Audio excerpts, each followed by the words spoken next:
Hi, everyone. Welcome. While we are waiting to begin, as we let everyone in, please review the case study that is on the screen. We're going to be discussing the issues in the case study throughout the webinar today. The way to enlarge it is to click on View Options at the top of your screen, and not View, which changes who you're looking at, but View Options, and then select the percentage that will enlarge it to your individual satisfaction.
For those that are just joining, we'll be getting started momentarily, but while we begin, we do have a case study for you to review. We'll be discussing it throughout the webinar today.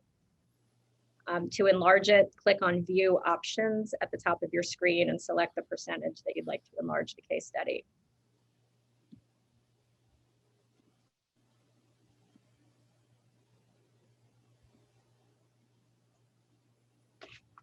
Hi, Jeff. Thanks for joining.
Hi, Carla and Chris.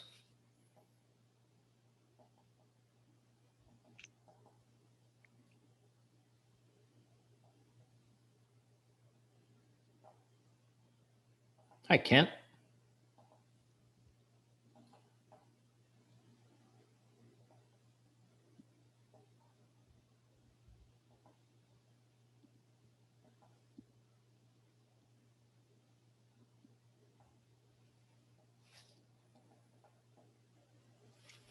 Okay, all right, it is 1:30, so we're gonna get going.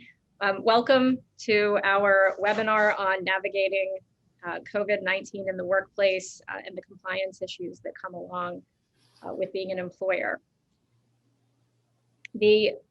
So as I said to some of you as you were coming in, we will be reviewing and working off of the case study, completely fictionalized, but some of the issues will be, perhaps will be familiar. We're going to be working off the case study that's on your screen. If it is still too small to see, then what you can do is click on View Options at the top of your screen and select the percentage by which you would like to enlarge the case study. This is different from clicking on view on the top right-hand side, which is how you differentiate who it is that you're looking at in terms of speakers. We want to click on view options to enlarge the case study. Right. So welcome. Many of you have met with Maury and me before on previous webinars, and we'd like to welcome you back and thank you for taking time out of your day to speak with us. We're going to get right into it. While we're going through it, if you have questions, please use the Q&A function at the bottom of the toolbar.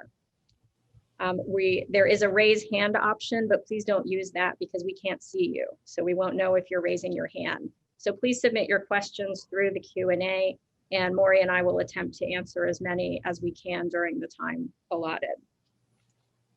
So at this time, I'm going to turn it over to Maury, who will review the case study for us, and then we will jump into some of the issues faced by our completely fictionalized characters. Right. Right, take it away, Maury. Okay. Hi, and thank you for joining us. I'm appreciative that you're here. I said hi to some of you as you entered. It's great to see so many familiar faces in attendance. We are appreciative. So we put together this completely fictionalized case study as really just a point of departure that will lead our discussion this afternoon. And I think it's important to work through it. And I'll just read it aloud. Abby has worked as a server at a restaurant in a local hotel for 5 years. She lives at home with her 2 elementary school-age children and her father who has Alzheimer's. Last year, Abby missed work on 8 days to care for her children and on 7 days to care for her father while he was hospitalized. Otherwise, she took no time off in 2020. Abby received an above average performance rating on her 2020 performance review. Today, Abby called Ben, the hotel's vice president of human resources, and reported that both she and her father have tested positive for COVID-19 and that she will not be at work for the foreseeable future. Abby further informed Ben that she has discussed her condition with other employees in the restaurant and that most employees want paid time off to get vaccinated when the vaccine becomes available to them. Abby adds that she is not returning to work until she gets vaccinated and that the hotel has shared with her which employees have and have not been vaccinated throughout the hotel, as she has a responsibility as the sole caregiver to her kids and father not to expose them unnecessarily. Ben reports his discussion with Abby to Carmen, the general manager of the hotel, who tells Ben that she has just learned from corporate that the hotel must reduce its workforce by 10% since revenue is down, and he should start with Abby if she doesn't return to work next week, since there is no emergency paid sick leave in 2021 currently, and any other employees who are difficult to manage, make unreasonable demands, or who have attendance issues.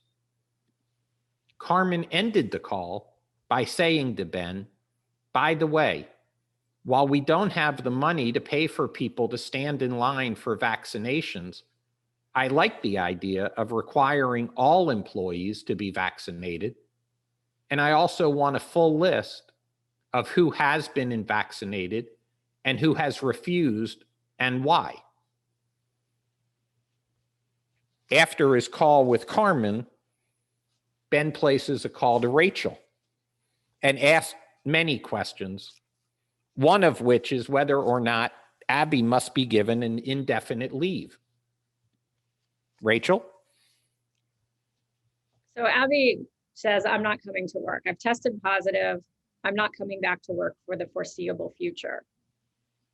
That by itself is generally not an acceptable demand by an employee, but we have to look at what the circumstances are and whether there are any company policies that would apply to the situation and whether there are any laws that apply to the situation to protect the company. So first of all, Abby says she's tested positive. At that point, it's appropriate not to allow her back into the workplace until you have more information, although we're dealing here with her request for leave. So on the one hand, there is going to be an opportunity for Abby to provide documentation that will need to be maintained in a confidential medical file, more on that later, relating to the positive test. And then as far as her time away, does she have sick leave available to her? We know we're in a new year. So does Abby earn sick leave? We know she's a server. We don't know in this fact pattern if she is full-time or part-time and how that might impact her ability to accrue sick leave or vacation or other paid time off through the company. So we need to look at what leave is available to her through company policies.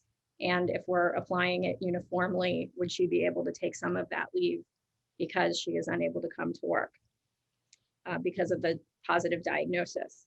But also, could she potentially be eligible for emergency paid sick leave under the Families First Coronavirus Response Act?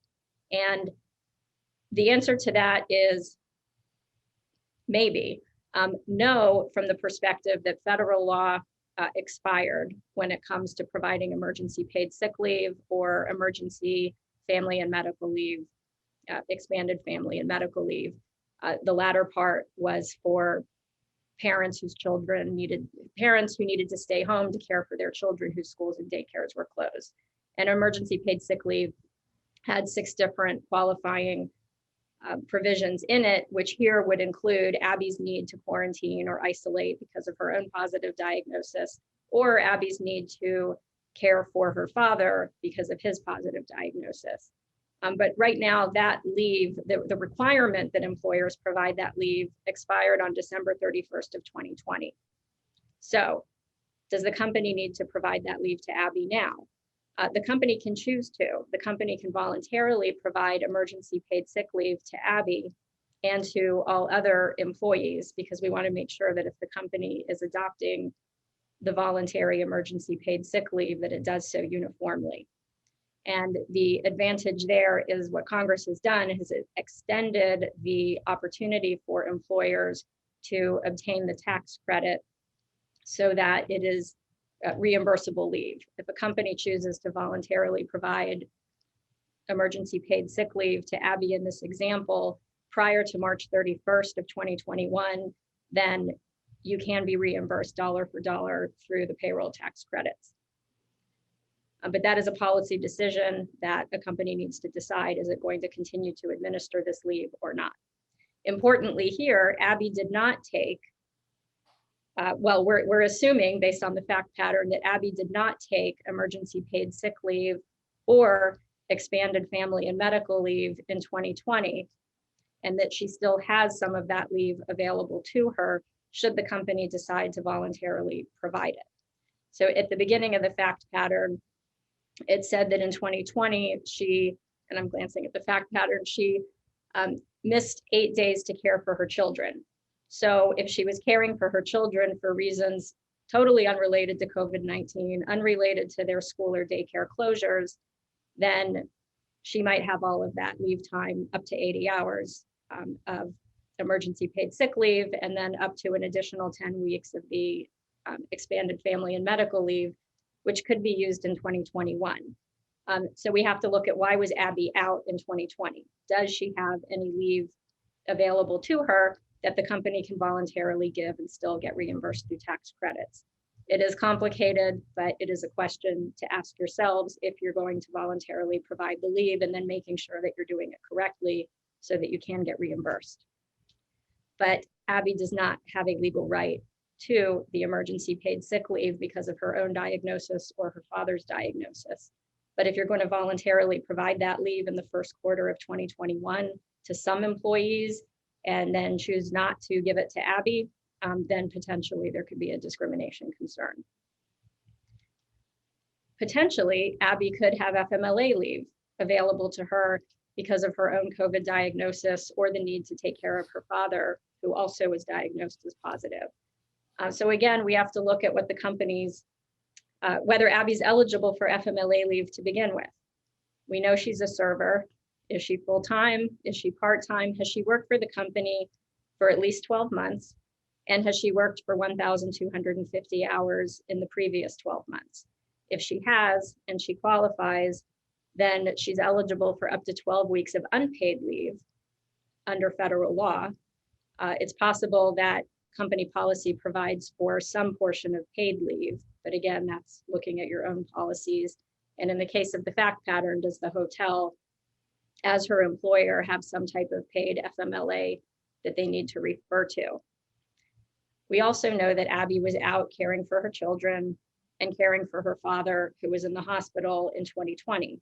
So was any of that leave considered FMLA leave and recorded as such, so that depending on whether the hotel as the employer uses a rolling 12-month period to calculate FMLA leave or a calendar year period to calculate FMLA leave, Abby may have already used some FMLA leave that's available to her, which would shorten the amount of FMLA leave available to her now for her own serious health condition or her father's serious health condition. So we have to look at all of these considerations to make sure that that an employer does not inadvertently fall into the trap of denying Abby FMLA leave that she might be entitled to or that she thinks she's entitled to. So it's important to have clear communications with her about that. And then we had also discussed at the beginning about whether she has any PTO available to her or not that could be used. Ultimately, at the end of the day, Abby is not going to be entitled to some type of indefinite leave of absence. For her to say, I'm not coming back for the foreseeable future, is not the end of the conversation. That's the beginning of the conversation. And Human Resources needs to have a discussion with her about what leave could be available and what the company, how the company is going to work with her, and then provide clear notice to her in writing as to what the understanding and expectations are. So now that Ben is satisfied with how to handle Abby's demand for an indefinite leave of absence, Ben wants to know what the company has to do about vaccinations. So let's go back to the case study.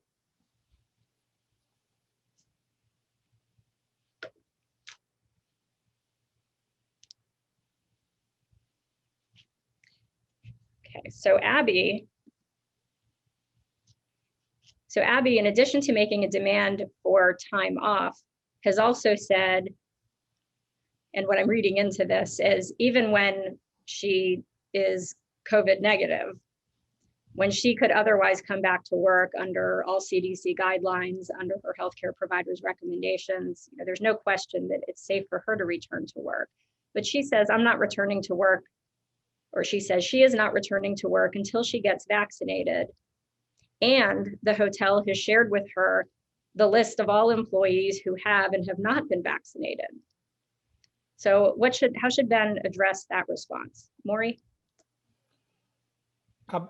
Rachel, I'll be happy to answer that question. Before we do, we drew a question from our audience about FMLA and emergency sick leave, which is, do the policies apply to everyone or only employees over 50? And the simple answer, and it's never as simple as this, but the simple answer would be that the Family First Coronavirus Relief Act, which included expanded FMLA and emergency sick leave, expired at December 31st. So that law no longer is there unless an employer elects to continue it through March 31st for tax credit purposes. If they do, it reduces the numbers to lower than 50, but if you are traveling only under FMLA, that law applies to employers of 50 or more. Right, so in Abby's case, if the hotel would have to have 50 or right, more employees for Abby to be eligible for FMLA to take leave for her own serious health condition or the serious health condition of her father. Right. So then moving to vaccinations, the EEOC has promulgated rules that essentially permit employers to mandate vaccinations of their workforce if they want to do so, and has explained how in guidance the employer can do that. There are questions about that and whether or not it is a good or bad policy. Each employer will have to decide on its own for whatever reasons unique to that work site. Regardless, the EEOC has also said that if an employee declines to be vaccinated on religious grounds, they may be reasons for which an employer would have to accommodate an employee. And we'll come back and talk about accommodations in a minute.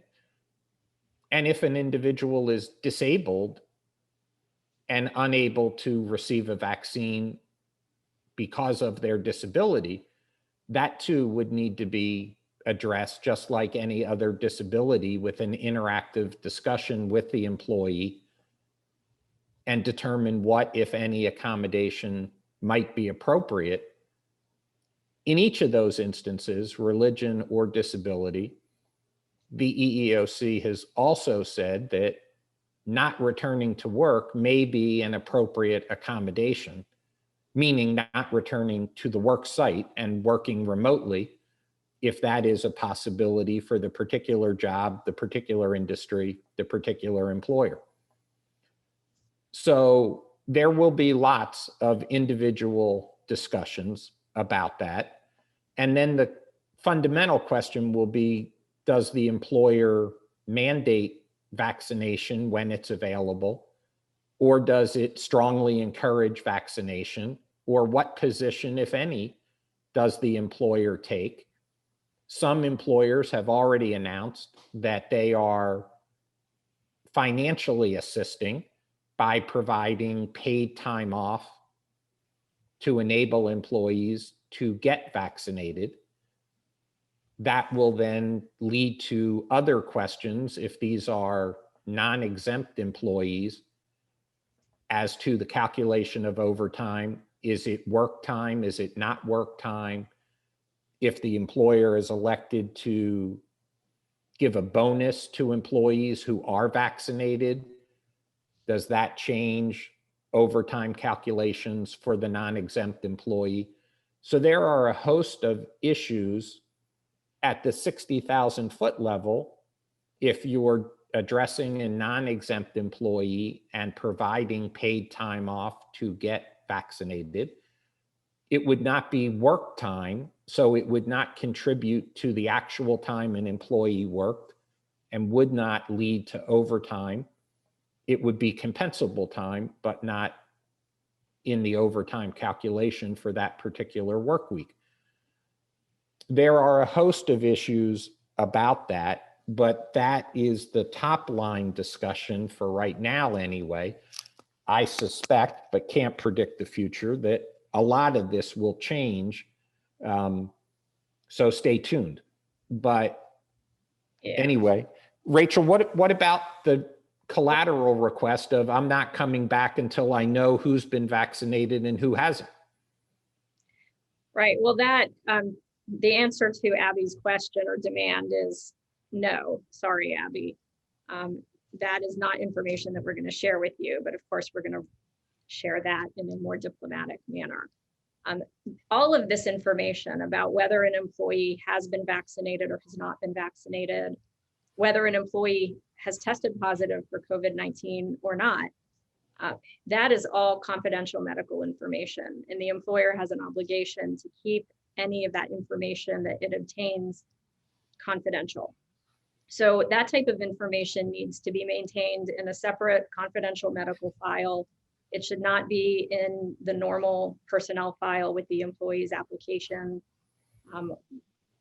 The Abby's positive 2020 performance review should not be in the same file as her COVID-19 positive diagnosis or any subsequent vaccination records. So it's very important to keep that information separate and confidential. And it can be difficult because there might be somebody high up in the company who wants to get that list too. So in our fact pattern, we have Carmen, the GM of the hotel, who's very interested in knowing who has and who has not been vaccinated. And in this fact pattern, we don't have any reason for Carmen to have that information. That is information for the VP of Human Resources to have, because he would be charged implementing a mandatory vaccination policy. But that is not information that needs to be shared further up or further down the employment food chain, if you will, but only within that small group of people within Human Resources who need to know for enforcement purposes and understand that they need to maintain the confidentiality of that. So and Rachel had said, sub-files and independent files and separate files. And for those of you who have been, faced with litigation and have litigated with Rachel and I, to the extent this word, applies, forgive me, but the advantage of separate files and separate sub-files is responding to a discovery request. If you just have an HR file or a personnel file or an employment file and it's in there and you receive the request, you've got to produce it. But if somebody doesn't ask for the exact right sub-file, arguably it's not responsive to the discovery request. Right. So thank you, Maury, for emphasizing why it's important to maintain confidentiality of these records. Plus, we also want to ensure against an employee having some type of claim that their private medical information wasn't maintained in a confidential manner. If we do get into a litigation scenario, then depending on, and I'm getting a little bit off track here, but many of you have received a subpoena ducis tecum, a subpoena that says we need the employment records of some employee or former employee of yours. You do not have to come for a deposition, just produce the records. And in those cases, the employee, who is usually a party to that litigation, will have received notice and a copy of that subpoena in advance and will have had an opportunity to object to it. But that there needs to be careful releases in respect of medical information. So when you do receive those subpoenas, it is important to look at them and make sure that it's appropriate to disclose all of the information that is requested and that the appropriate notice has been given and the appropriate release has been signed. Right. And one of the questions was, what if we only have electronic files as opposed to paper files? Electronic files can have sub-files just like paper files. Right. And then those electronic files need to be under password protected the same way that all of our paper files are kept under lock and key. When they contain confidential information, it's important for all of the cybersecurity to be in place, not just from inadvertent access, but also malicious access as well. But going back a little bit to the confidentiality issues, what if Abby, so let's say Abby's now back at work, Abby's vaccinated, she understands that she's not going to get the list of who is and who hasn't been vaccinated herself, but she calls up Ben or goes by Ben's office and says, well, I heard people talking and I understand that my colleague Maria has been vaccinated. Is that true? Or Abby might say, I heard that Maria has not been vaccinated. Is that true? And management cannot confirm or deny. So for those of you who have children in the public school system, particularly Orange County, which is the one that I'm most familiar with, you've been receiving these auto calls a little more regularly than we would hope, that say that putting the parent on notice that a person or persons associated with your child's school has tested positive for COVID-19. And they reiterate that by law, the school board is not allowed to disclose any further information about somebody's medical information. They do tell you when the date that the person was last on campus. And that if through contact tracing, the school has determined that your child was in close contact with the person who is tested positive, then the parent will be separately contacted about that. But they're never going to tell you who it is that tested positive. However, if you ask your child about it, if it was someone in their classroom, usually within 20 minutes, they can figure out who it was, because they know who has been absent since the day that that person was last on campus. And people talk amongst themselves and they can figure it out. And while that information may or may not be true, and there may be, and so taking this back into the hotel or the employment scenario, the employees might very well be able to figure out amongst themselves who did or did not test positive, or who did or did not get the vaccine, based on the water cooler talk and who's been at work or not. But it's very important for Ben and the rest of the HR folks never to confirm or deny the information. The employees, through process of elimination, can figure it out for themselves. If your company does adopt a mandatory vaccination policy and it has been fully implemented, then the fact that an employee has showed up for work is indicative of that employee having been vaccinated. And if somebody is not at work, that doesn't necessarily mean they haven't been vaccinated. They could be working remotely for other reasons or on a leave of absence for other reasons. But it's just important for management to remember not to confirm or deny the confidential medical status of any of the employees. And I think not to get too concerned with what the employee's rumor mill produces or doesn't produce. They're going to talk and they're going to draw whatever conclusions they draw. Management, and by that I don't just mean top level management, but frontline supervisors need to be trained not to get involved in those conversations. Yeah. Maury, I want to go back for a moment on the mandatory versus voluntary vaccination policy. The question is there, like, what should we do? Which way should an employer go? And it would be nice if we could give a definitive answer, but we can't. Both policies are fine. Both are effective in their own way, and both carry risks. To adopt a mandatory vaccination policy means that the company has to enforce it. So you have a number of things. If it's mandatory, then is it work time when an employee goes to get vaccinated? If they now know that they have to do it for work. Maybe yes, maybe no. That is litigation that I guarantee will play out. If it's mandatory, then as HR deals with requests for accommodation from employees who have a disability or request an accommodation on religious grounds, that increases the risk of drawing a charge of discrimination if the employee feels that the response was not accommodating enough, if they don't get the answer they want, or if they are terminated because the employer concludes that that employee will pose a direct threat, or that it's an undue hardship to accommodate the employee because of the structure of the workplace. We have to have everyone vaccinated. So after a long and arduous interactive process, we have decided to end the employment relationship, and then the charge of discrimination could come. Right. So those are all risks of having a mandatory policy, is everything that unfolds from that. Right. And as one of the questions we've received, raises, what if someone becomes ill from the vaccination and requires time off or additional time off? Does it expand your otherwise existing PTO or sick leave availability?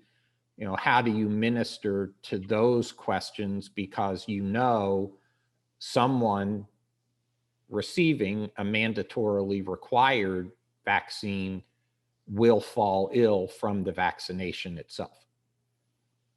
Right, just statistically speaking, right.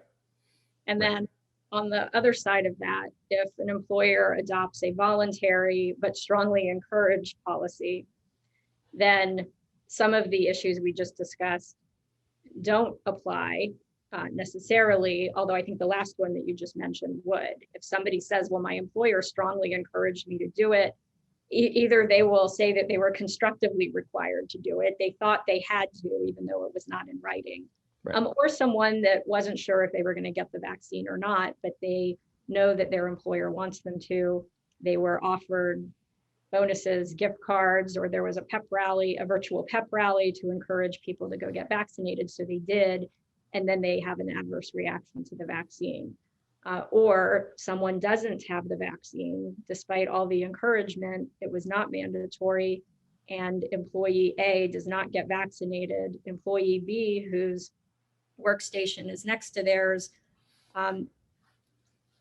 well, they don't get vaccinated either, and then they both get sick and somebody dies, and then they blame, the surviving employee, or rather the family of the employee who didn't survive blames the other employee, and there are all types of bad things that can happen.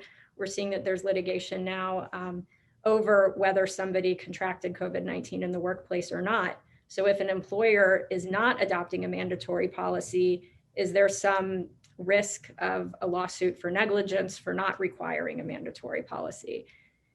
And so, we regret that there is no easy, clear answer, because there are risks that come with adopting either a mandatory policy or it's not a voluntary policy, but something that's strongly encouraged and not mandatory.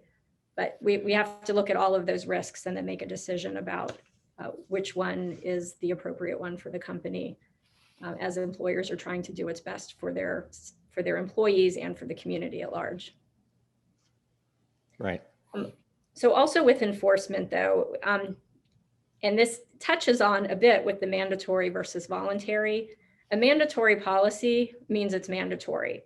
So right now, the vaccine is not available to everyone. So a mandatory policy is something that needs to be rolled out in phases at this point in time. But there will come a point in time when the vaccine is readily available to everyone. And an employer could say mandatory policy, and these are the benchmarks, and we are going to track who has and has not been vaccinated. And there will be reminders and there will be grace periods, but there's going to be a point in time where everybody who is not eligible for an accommodation will have to be vaccinated. And that has to be without exception. So if an employee who is fairly high ranking in the company does not qualify for an accommodation, but really doesn't want to get vaccinated, then the company needs to be ready to address that issue with that employee. Otherwise, it's not a mandatory policy. And because there's now been an exception, and that can create other legal ramifications as well if there's suddenly either favoritism or discrimination in one direction or another. So employers need to be prepared to enforce a mandatory policy and not, or be ready to address the consequences of waiving the policy in respect of some employees and not others. Right, and be ready to respond, because no matter what policy you adopt, you will be questioned. You'll be questioned on not only why that policy, why not this one, but what have you done with any particular employee's participation in the policy. Right. So Maury, in our fact pattern, Abby also told Ben, the VP of HR, that she and other employees had been talking about getting vaccinated and believing that the company should give them paid time off to go get vaccinated. What issues does this raise for Ben? Well, regrettably for everybody who's in attendance, it's somewhat of a hidden issue that we just wanted to alert people to. It is the equivalent of group speak. And we have been talking, we, the employees, have been talking about this, and this is what we think the company should do. And under Section 7 of the National Labor Relations Act, employees have the unfettered, lawful right to bargain collectively about wages and working conditions. So even if your employment situation or workforce is not unionized, there are rights under the National Labor Relations Act that would extend to this. And if a company overreacts to, again, group speak, that is something to be very concerned about, because the last thing a company, I think, wants to do is inherit a union without an election. And you could fall prey to that. When employees speak about, I think, I want, they're not protected statements. But when the statement comes in the form of a group request, it is protected. And it is just something to have your antenna addressed to, so that you don't overreact, so that you don't fall prey to the claim later that you violated this employee or any employees collectively statutory right to bargain collectively about wages and working conditions. And what is not a working condition? You know, it is more than rhetorical. And so you just need to be focused on this issue.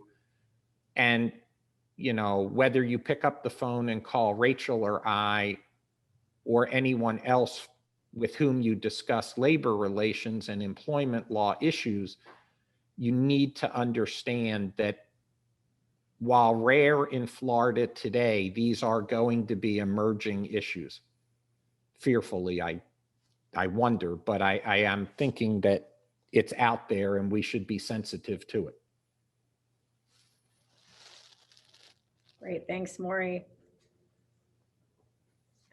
And so Ben, in the meantime, while Ben's trying to figure out how to navigate Abby, and without irritating Abby further, because now Ben realizes that Abby is engaged in speech that's protected. She's bringing, the employees have all been discussing amongst themselves that that the terms and conditions of their employment should include paid time off for vaccinations.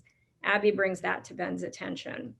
So he's trying to figure out how best to deal with that. Then in our fact pattern, he's going to get a phone call. So let's go back to the case study for a moment, because this is more towards the end. So we have to look at what happens. Okay, so in the meantime, Ben shares all of this information with his general manager, Carmen.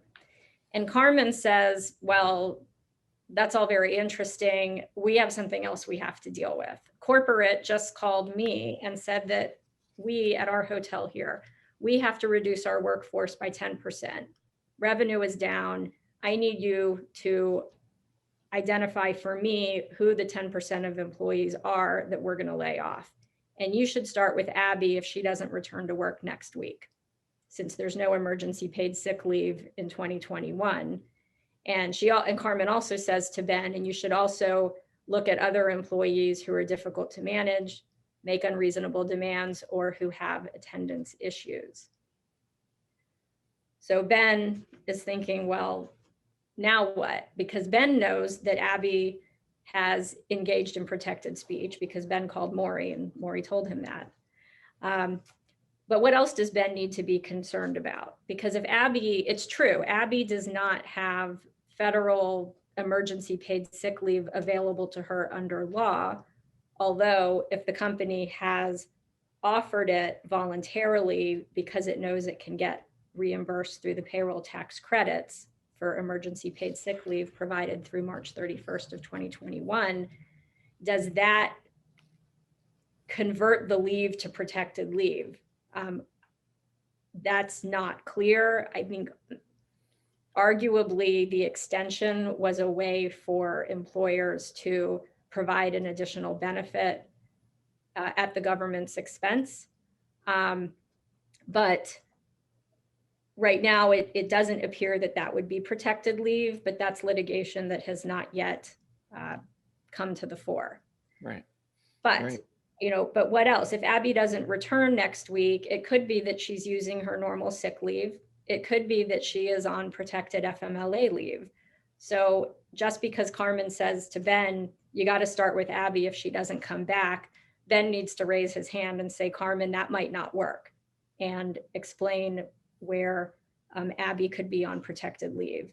But selecting Abby for the reduction in force could have other issues as well. Is she being selected because she's been difficult to manage?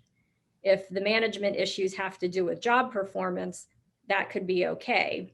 If difficult to manage is code for she's always complaining about the terms and conditions of her employment, she's a spokesperson for the other servers in the restaurant and we're tired of dealing with her, she's making unreasonable demands, that's going to be protected activity. So selecting Abby for the reduction in force because of those reasons, because of what she has shared with Ben in this fact pattern, that exposes the company to risk. Whether it's here, I don't really see a whistleblower claim, but it could be a claim under the National Labor Relations Act, even though this is not a union workplace yet. Hopefully never, but not yet. But Abby could have other, if she's on FMLA leave, that's going to be protected. So Ben and the hotel need to be very careful about selecting Abby for the reduction in force, or selecting any other employees who have engaged in protected activities, so that there's not a claim for retaliation or interference either. If the company is going to roll out a reduction in force and offer some type of separation pay in exchange for a release, then the hotel needs to make sure that it's documenting those releases accurately. Most of us are familiar with the 21-day review period and 7-day revocation period when we are looking to get a release from an employee who is over age 40. So to get a valid release of a claim under the Age Discrimination and Employment Act, certain things have to be in the release, including that review and revocation period. However, if we are talking about a termination program, where in this case you have 10% of the workforce who are going to be separated, then of that 10%, those who are over 40 need to have 45 days to review the separation agreement. Not 21 days, but 45 days. They still have a 7-day revocation period, and the hotel or employer, if it's a different employer, in this case, the hotel also has to provide information to each of those employees who are over 40 and being separated as to the job titles and ages of those employees who are being offered severance and those who are not. So those who are participating in this termination program and those who are not participating in the termination program. And it's the job titles and ages of all of those in the decisional unit. And that's a discussion that is important to have with your employment attorney as to what constitutes the decisional unit. In this case, it could be the entire hotel, but if they're looking at reducing 10% of the workforce only in the restaurant, then perhaps the restaurant is the appropriate decisional unit, or maybe it's just housekeeping, maybe it's just building services. So it's important to have a discussion about what's the decisional unit, where do we have to look to get the job titles and ages that have to be disclosed of who is participating in this termination program and being offered severance and who's not.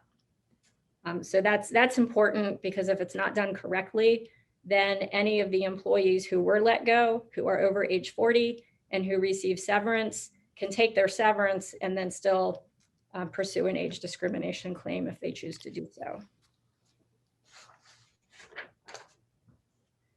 So now Ben has a lot of decisions on his plate, and he needs to think through all of these different issues with Abby and her colleagues to make sure that he is protecting the company.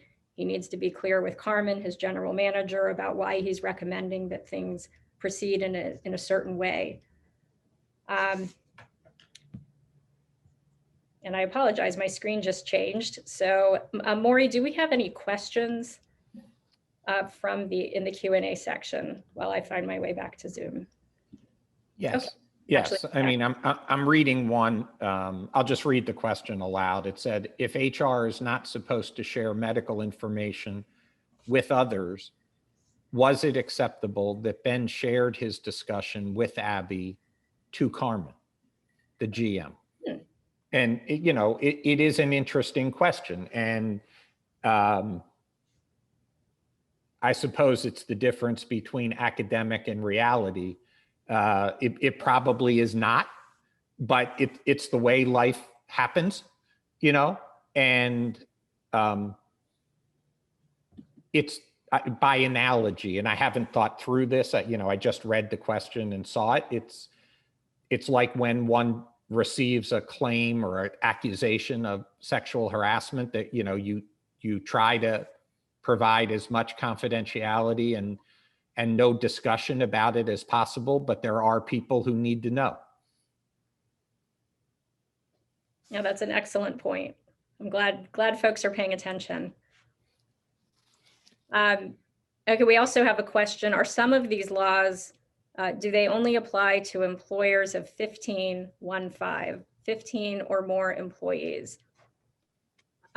That is correct. Some of our discrimination laws in terms of, so Title VII protects against discrimination on the basis of race, color, sex, national origin, religion.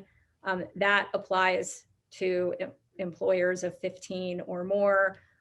For example, then we spoke about Family and Medical Leave Act, not the coronavirus FMLA leave because the schools and daycares are closed, but regular FMLA leave because of your own serious health condition, the serious health condition of a family member,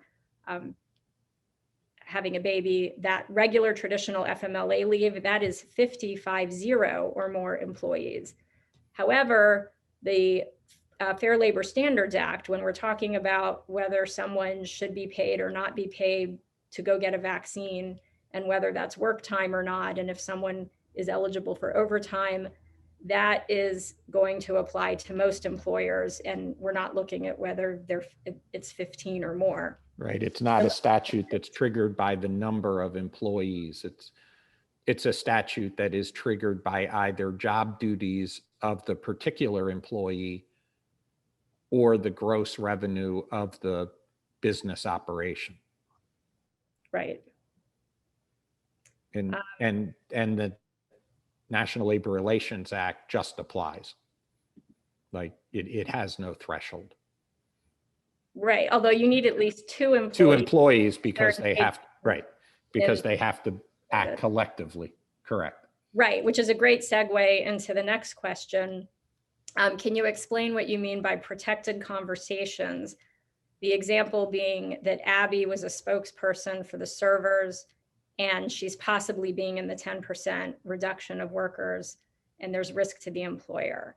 So Maury, do you want to take that one or do you want me to? Sure. And I think the question correctly points out that the possibility here exists that Abby would have retaliation claims separate and independent from other rights that she may have.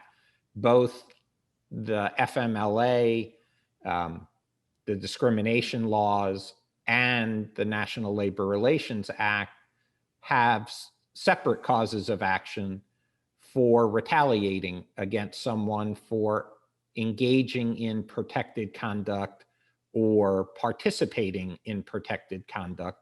And so not only does Ben have to think about Abby's inclusion or not on the list of those who will be affected by or adversely affected by the reduction in force, has Abby immunized herself because of her participation as the spokesperson for the group? That is clearly another claim that she has in her quiver. Right. And actually, you might have just touched on this, that the other employees, if they're selected because they were part of the group that was chatting with each other, then that would also be retaliatory if that is the reason that they were selected. So Abby has additional claims than the rest of the group.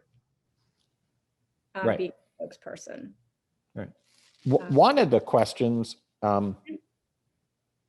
which was asked early, and I'm just now seeing it, is what about if an employee has a preference for one versus the other vaccine? All right, yeah. I'm not afraid of this. I don't know the answer to this question. But I'll throw one thing out there though for that. If the preference to wait is rooted in a potential disability, that their healthcare provider recommends one vaccine over the other, and so they have to prolong or delay getting the vaccine for that reason, then that arguably is a reasonable accommodation. Right. I think that the what I will jocularly call brand loyalty has got to be rooted in either a disability type desire or a religious preference.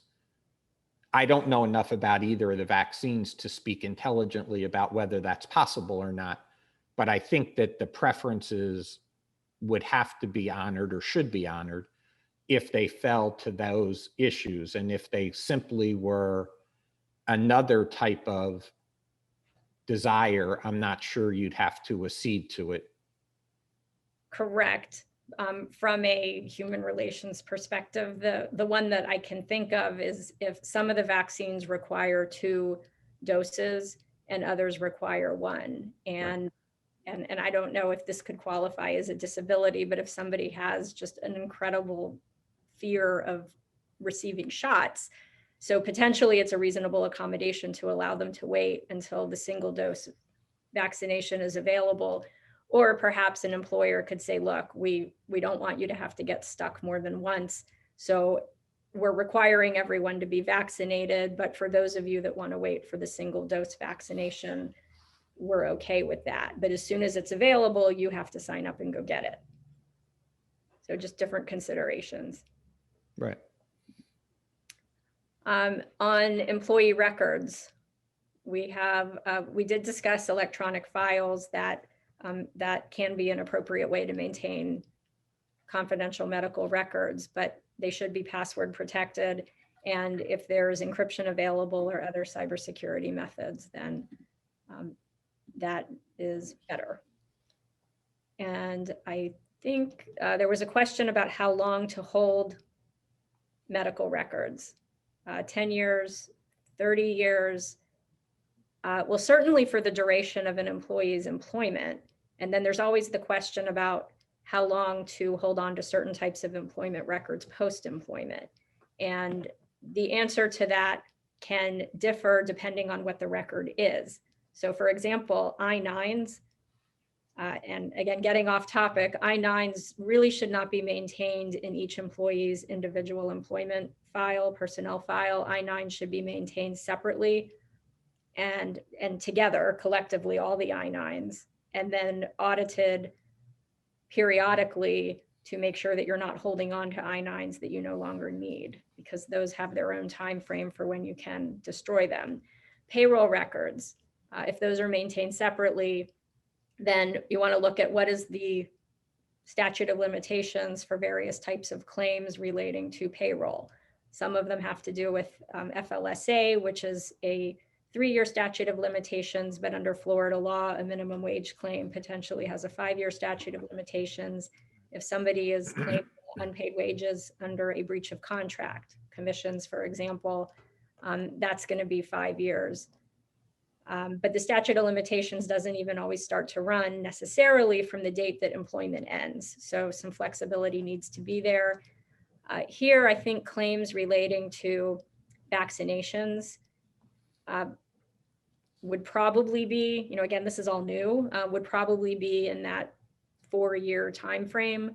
But as a general matter, a lot of employers will hold on to employment records, not all of them, but most of them, for about 7 years. Right. But I think 10 or 30 years post-employment it's not necessary to hold on to them that long post-employment.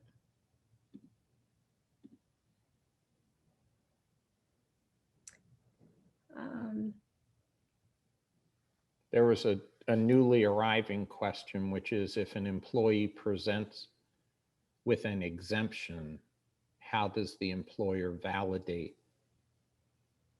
the form? Oh, I think an exemption from the vaccination. Oh, okay. So I think here, if what we're talking about is an employee rather presents documentation from their healthcare provider that says, this person, your employee, is my patient. I've been treating them, and they, it is my recommendation and my medical advice that they do not get vaccinated against COVID-19 because of pre-existing health conditions. So that can be validated in the same way that that employers sometimes find the need to validate other. Well, I guess it's the question is is the note legitimate? Was it actually prepared by the employee's healthcare provider? And then a second issue could be on getting a second opinion on the employee's health condition as it relates to their ability to get the COVID-19 vaccine. That presents its own challenges and risks and increases the likelihood of the employee bringing a disability discrimination or retaliation claim.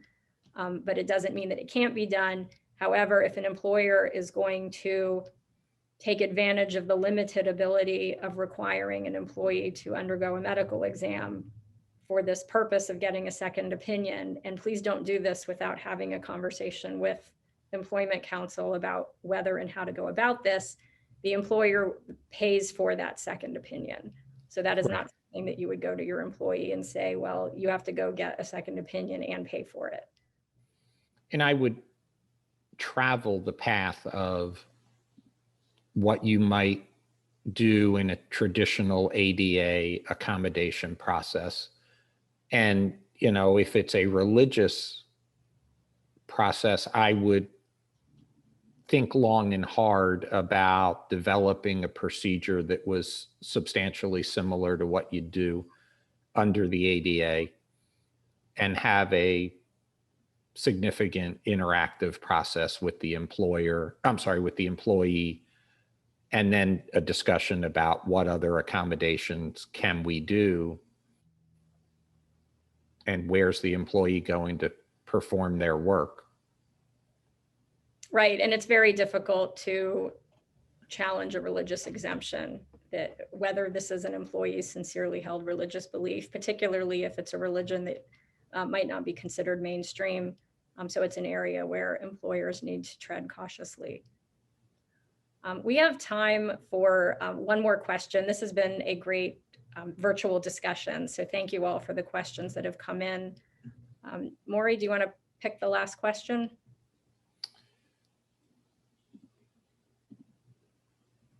I think there are two left. One is, can vaccinations and COVID tests be held in benefit files, which are separate from personnel files?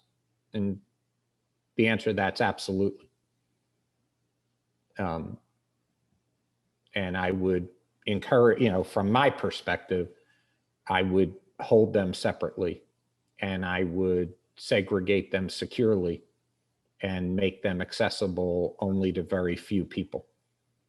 Okay, so I think, information regarding an employee's enrollment in insurance plans would be a separate file from the file that holds confidential medical information, which would include FMLA certifications of healthcare provider and designations, as well as vaccination. So I think here, and for everyone, Maury and I have the benefit of looking at the question. Benefits enrollment information typically would be separate from the medical file for FMLA leave or vaccinations. There may be times where enrollment information does contain confidential medical information about an employee. And so it's important to make sure that everything is treated appropriately from a confidential perspective. Maybe enrollment information needs to be redacted for the enrollment file, and then another copy kept in an unredacted copy kept in a confidential medical file. Just the important thing is to make sure that confidential medical information is treated as confidential and protected from inadvertent disclosure. So it is 2:30, so I want to be respectful of everyone's time, and thank you all for joining us today. Maury and I appreciate it, and we anticipate that we will be speaking with you soon, either directly or at our next webinar. All right. Thank you all for your time. Appreciate it. Have a great week. Be well. Bye. Bye.